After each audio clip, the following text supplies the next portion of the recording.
Hello बच्चों, चलिए इस क्वेश्चन को पढ़ते हैं। इसमें लिखा है whenever the surface in contact tends to move or move with respect to each other, the force of friction comes into play। तो सबसे पहले तो बात कर रहा है कांटेक्ट बिल्कुल सही है। फ्रिक्शन फोर्स एक कांटेक्ट फोर्स है, यानी बॉडीज के बीच में कांटेक्ट होना जरूरी है। अब कांटेक्ट हो रहा है, ठीक है, फ्रिक्शन फोर्स लग रहा है, पर कब लगेगा ये क्वेश्चन में पूछा गया है। चलिए ऑप्शन पढ़ते हैं।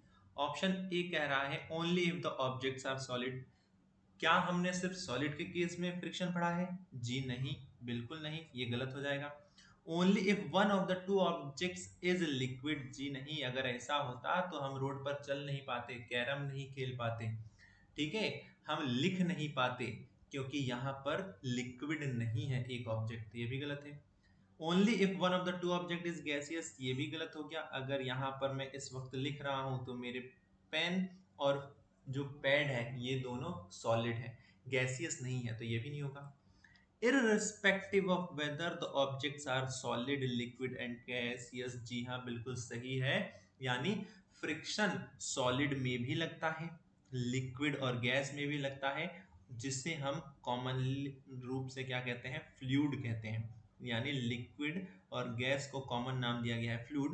और जब कोई ऑब्जेक्ट लिक्विड या गैस में से मोशन करता है तो उस पर ये फ्लूइड अपोजिट डायरेक्शन में फ्रिक्शन फोर्स लगाता है, जिसे हम ड्रैग के नाम से भी जानते हैं। और इसी वजह से फ्लूइड में जो ऑब्जेक्ट मोशन करते हैं उन्हें एक special special kind of shape दिया जाता है, जिसे स्ट्रीम्ड लाइन शेप कहा जाता है, जिसे स्ट्रीम लाइन शेप्ड कहा जाता है।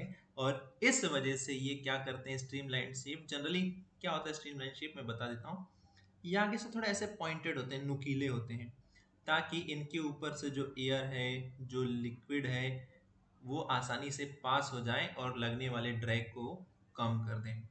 तो इसलिए आपने देखा होगा कि जो नाव होती है, जो एरोप्लेन होते हैं, इवन जो बर्ड्स होते हैं, उनका शेप ऐसा होता है, आगे से थोड़े नुकीले होते हैं। तो इस पर्टिकुलर क्वेश्चन का आंसर ऑप्शन डी हो जाएगा करेक्ट। यानी फ्रिक्शन हर एक केस में लगेगा, चाहे वो ऑब्जेक्ट सॉलिड हो, लिक्विड हो या गैसियस हो। तो आई होप आपको इस क्वेश्चन का आंसर समझ में आ गया होगा। Thank you very much.